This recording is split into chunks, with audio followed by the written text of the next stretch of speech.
بسم الله الرحمن الرحيم. ياسين والقرآن الحكيم إنك لمن المرسلين على صراط مستقيم تنزيل العزيز الرحيم لتنذر قوما ما أنذر آباؤهم فهم غافلون لقد حق القول على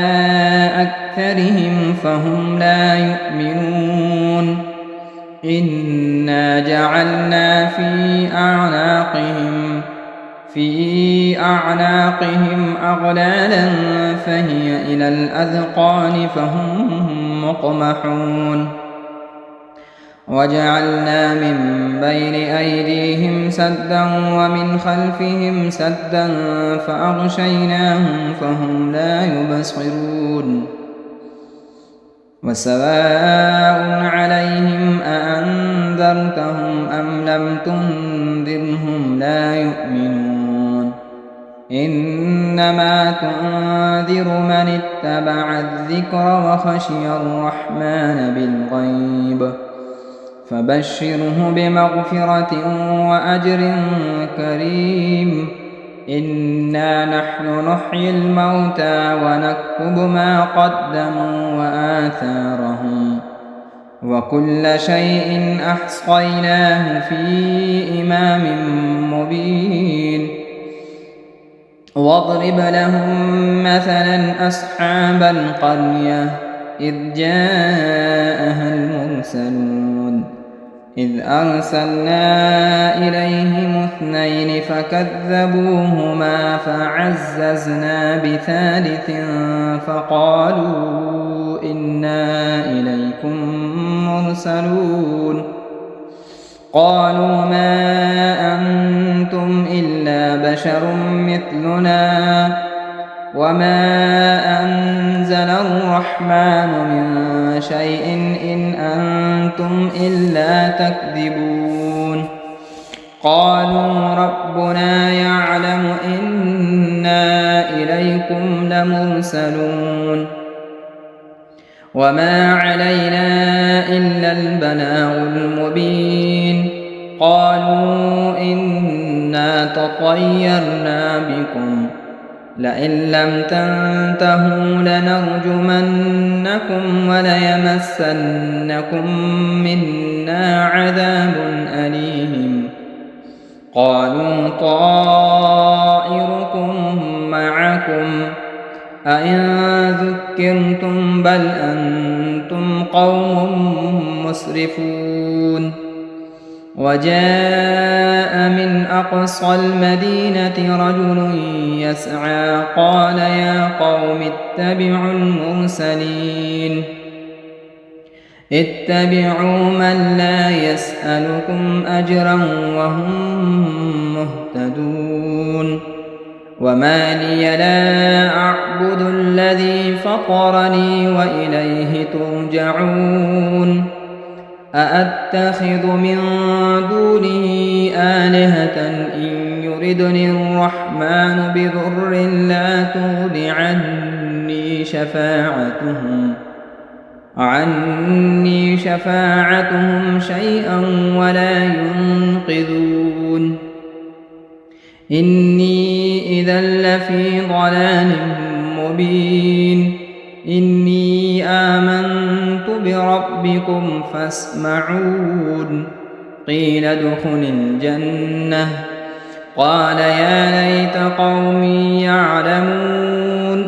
بما غفر لي ربي وجعلني من المكرمين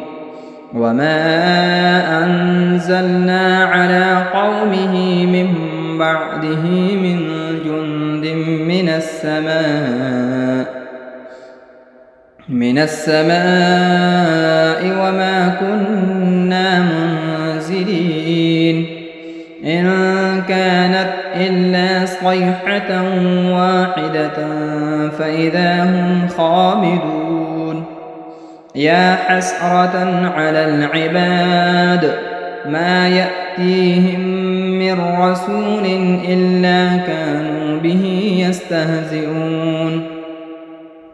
ألم يروا كم أهلكنا قبلهم من القرون أنهم إليهم لا يرجعون وإن كل لما جميع لدينا محضرون وآية لهم الأرض الميتة أحييناها وأخرجنا منها حبا فمنه يأكلون وجعلنا فيها جنات من نخيل وأعناب وفجرنا فيها من العيون ليأكلوا من ثمره وما عملته أيديهم أفلا يشكرون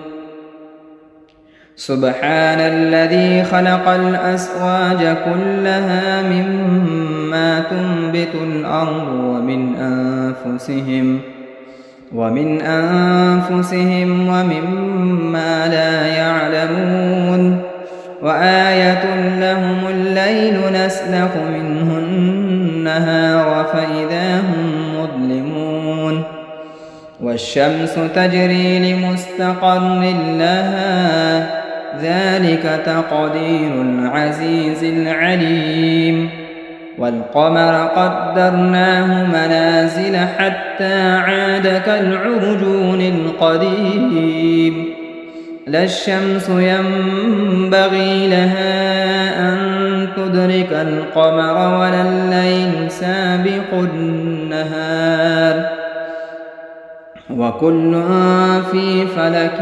يسبحون وآية لهم أنا حملنا ذريتهم في الفلك المشحون وخلقنا لهم من مثله ما يركبون وإن نشأ نغرقهم فلا صريخ لهم ولا هم ينقذون إلا رحمة منا ومتاعا إلى حين وإذا قيل لهم اتقوا ما بين أيديكم وما خلفكم لعلكم ترحمون وما تأتيهم من آية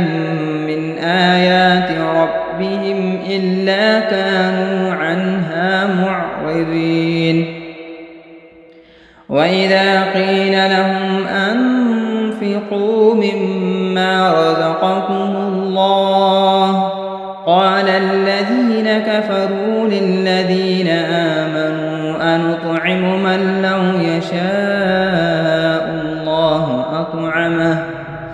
إن أنتم إلا في ضلال مبين ويقولون متى هذا الوعد إن كنتم صادقين ما ينظرون إلا صيحة واحدة تأخذهم وهم يخصمون فلا يستطيعون توصية ولا إلى أهلهم يرجعون ونفخ في الصور فإذا هم من الأجداث إلى ربهم ينسلون قالوا يا ويلنا من بعثنا من مرقدنا هذا ما وعد الرحمن وصدق المرسلون إن كانت إلا صيحة واحدة فإذا هم جميع لدينا محضرون فاليوم لا تظلم نفس شيئا ولا تجزون إلا ما كنتم تعملون إن أصحاب الجنة اليوم في شغل فاكهون هم وأزواجهم في ظلال على الأرائك متكئون لهم فيها فاكهة ولهم ما يدعون سلام قولا من رب رحيم وامتازوا اليوم أيها المجرمون ألم أعهد إليكم يا بني آدم ألا تعبدوا الشيطان إنه لكم عدو مبين وأن اعبدوني هذا صراط مستقيم ولقد أضل منكم جبلا كثيرا أفلم تكونوا تعقلون هذه جهنم التي كنتم توعدون اصلوها اليوم بما كنتم تكفرون اليوم نختم على أفواههم وتكلمنا أيديهم وتشهد أرجلهم بما كانوا يكسبون ولو نشاء لطمسنا على أعينهم فاستبقوا الصراط فأنى يبصرون ولو نشاء لمسخناهم على مكانتهم فما استطاعوا مضيا ولا يرجعون ومن نعمره ننكسه في الخلق أفلا يعقلون وما علمناه الشعر وما ينبغي له إن هو إلا ذكر وقرآن مبين لينذر من كان حيا ويحق القول على الكافرين أولم يروا أنا خلقنا لهم مما عملت أيدينا أنعاما فهم لها مالكون وذللناها لهم فمنها ركوبهم ومنها يأكلون ولهم فيها منافع ومشارب أفلا يشكرون واتخذوا من دون الله آلهة لعلهم ينصرون لا يستطيعون نصرهم وهم لهم جند محضرون فلا يحزنك قولهم إنا نعلم ما يسرون وما يعلنون أولم ير الإنسان أنا خلقناه من نطفة فإذا هو خصيم مبين وضرب لنا مثلا ونسي خلقه قال من يحيي العظام وهي رميم قل يحييها الذي أنشأها أول مرة وهو بكل خلق عليم الذي جعل لكم من الشجر الأخضر نارا فإذا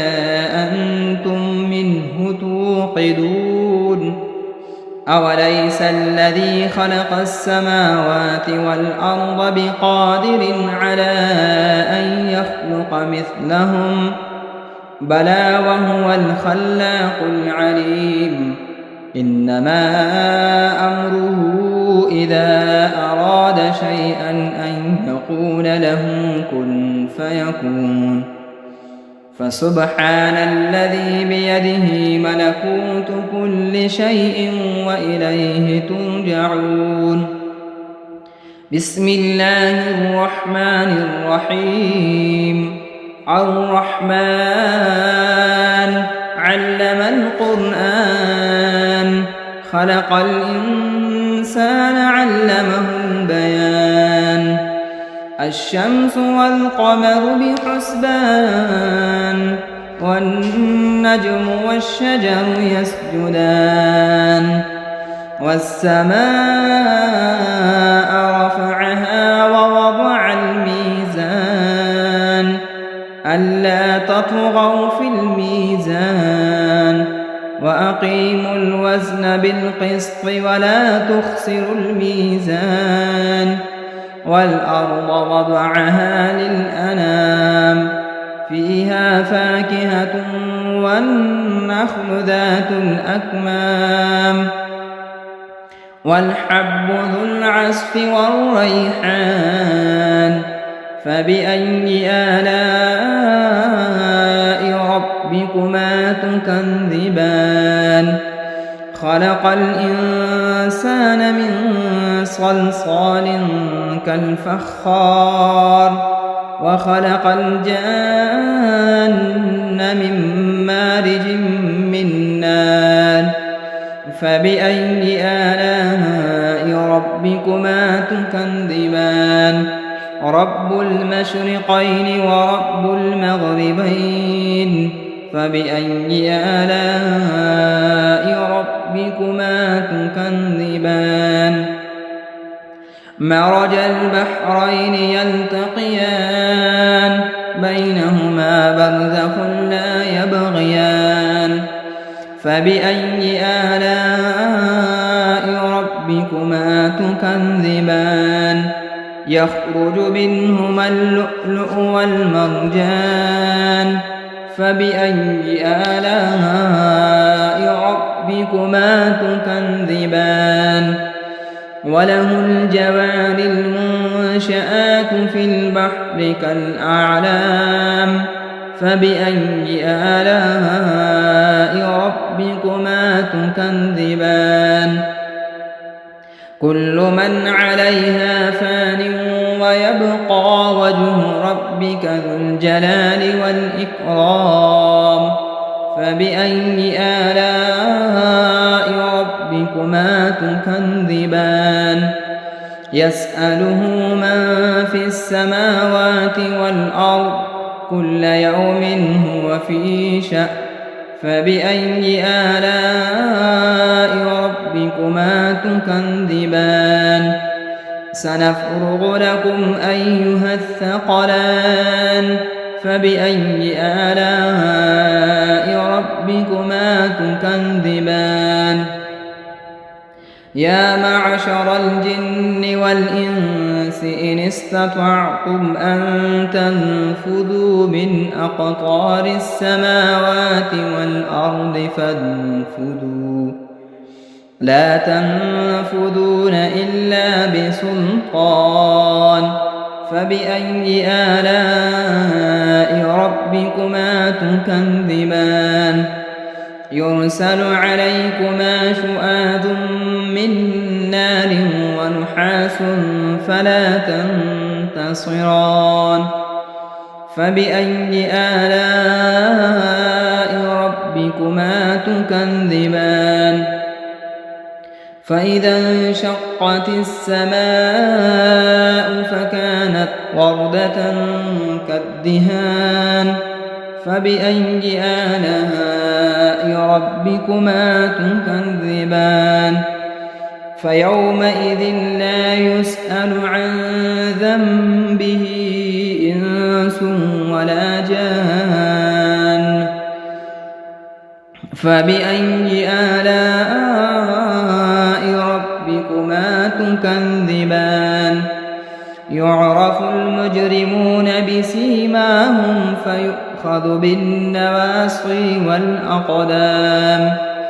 فبأي آلاء ربكما تكذبان هذه جهنم التي يكذب بها المجرمون يطوفون بينها وبين حميم آن فبأي آلاء ربكما تكذبان ولمن خاف مقام ربه جنتان فبأي آلاء ربكما تكذبان ذواتا أفنان فبأي آلاء ربكما تكذبان فيهما عينان تجريان فبأي آلاء ربكما تكذبان فيهما من كل فاكهة زوجان فبأي آلاء ربكما تكذبان متكئين على فرش بطائنها من استبرق وجنى الجنتين دان فبأي آلاء ربكما تكذبان فيهن قاصرات الطرف لم يطمثهن إنس قبلهم ولا جان فبأي آلاء ربكما تكذبان كأنهن الياقوت والمرجان فبأي آلاء ربكما تكذبان هل جزاء الإحسان إلا الإحسان فبأي آلاء ربكما تكذبان ومن دونهما جنتان فبأي آلاء ربكما تكذبان مدهامتان فبأي آلاء ربكما تكذبان فيهما عينان نضاختان فبأي آلاء ربكما تكذبان فيهما فاكهة ونخل ورمان فبأي آلاء ربكما تكذبان فيهن خيرات حسان فبأي آلاء ربكما تكذبان حور مقصورات في الخيام فبأي آلاء ربكما تكذبان لم يطمثهن إنس قبلهم ولا جان فبأي آلاء ربكما تكذبان متكئين على رفرف خضر وعبقري حسان فبأي آلاء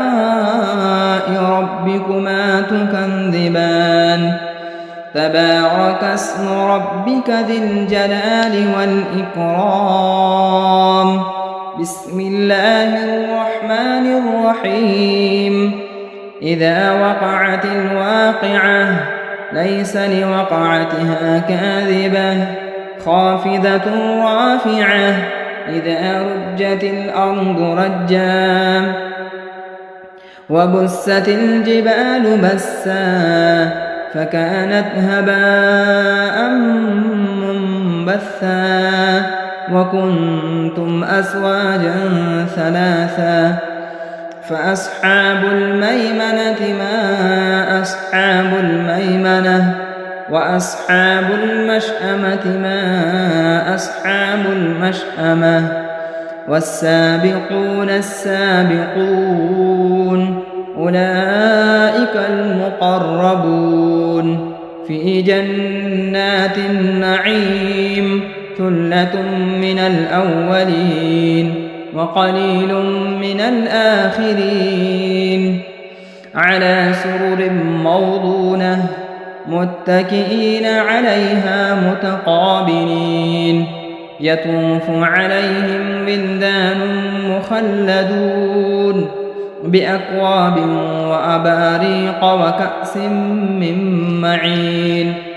لا يصدعون عنها ولا ينزفون وفاكهة مما يتخيرون ولحم طير مما يشتهون وحور عين كأمثال اللؤلؤ المكنون جزاء بما كانوا يعملون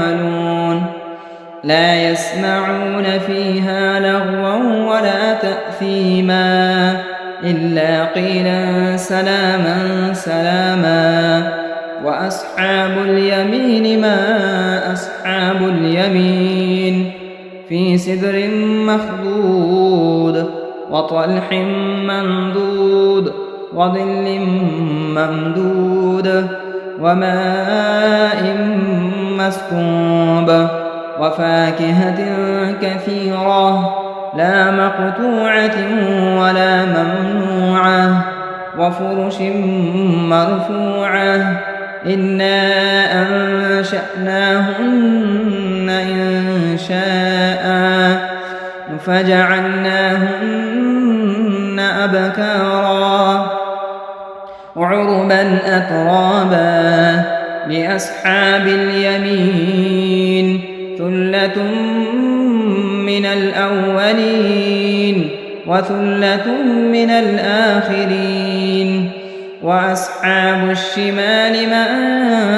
أصحاب الشمال في سموم وحميم وظل من يحموم لا بارد ولا كريم إنهم كانوا قبل ذلك مترفين وكانوا يصرون على الحنث العظيم وكانوا يقولون أئذا متنا وكنا ترابا وعظاما أئنا لمبعوثون أو آباؤنا الأولون قل إن الأولين والآخرين لمجموعون إلى ميقات يوم معلوم ثم إنكم أيها الضالون المكذبون لآكلون من شجر من زقوم فمالئون منها البطون فشاربون عليه من الحميم فشاربون شرب الهيم هذا نزلهم يوم الدين نحن خلقناكم فلولا تصدقون أفرأيتم ما تمنون أأنتم تخلقونه أم نحن الخالقون نحن قدرنا بينكم الموت وما نحن بمسبوقين على أن نبدل أمثالكم وننشئكم فيما لا تعلمون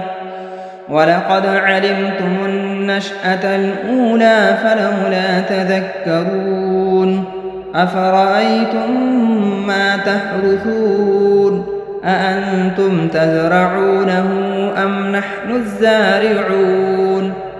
لو نشاء لجعلناه حطاما فظلتم تفكهون إنا لمغرمون بل نحن محرومون أفرأيتم الماء الذي تشربون أأنتم أنزلتموه من المزن أم نحن المنزلون لو نشاء جعلناه أجاجا فلولا تشكرون أفرأيتم النار التي تورون أأنتم أنشأتم شجرتها أم نحن المنشئون نحن جعلناها تذكرة ومتاعا للمقوين فسبح باسم ربك العظيم فلا أقسم بمواقع النجوم وإنه لقسم لو تعلمون عظيم إنه لقرآن كريم في كتاب مكنون لا يمسه إلا المطهرون تنزيل من رب العالمين أفبهذا الحديث أنتم مدهنون وتجعلون رزقكم أنكم تكذبون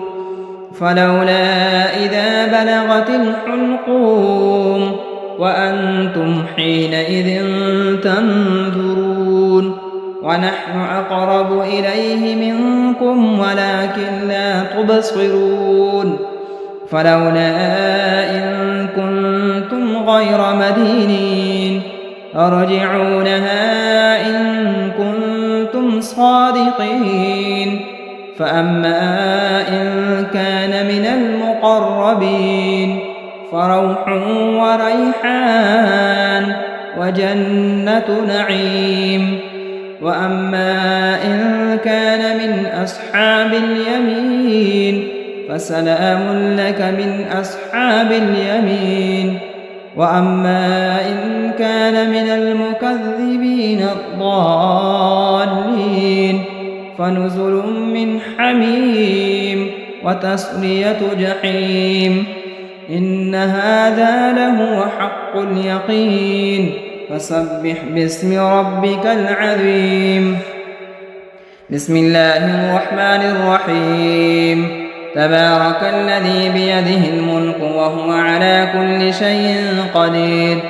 الذي خلق الموت والحياة ليبلوكم أيكم أحسن عملا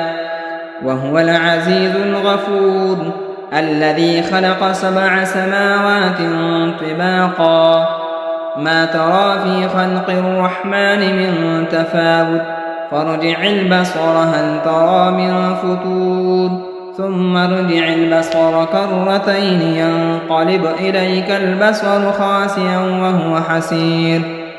ولقد زينا السماء الدنيا بمصابيح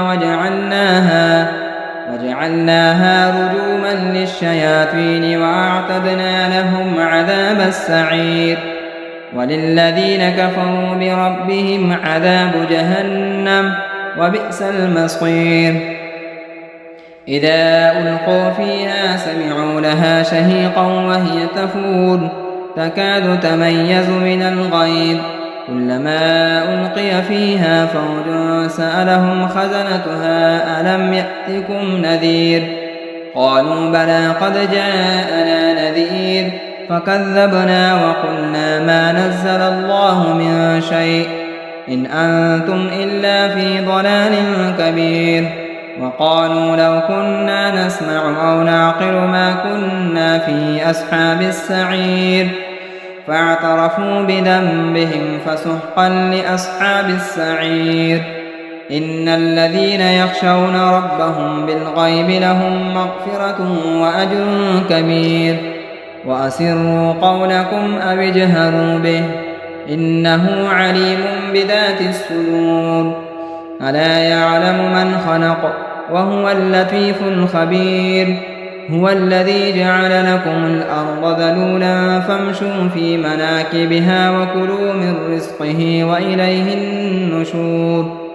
أأمنتم من في السماء أن يخسف بكم الأرض فإذا هي تمور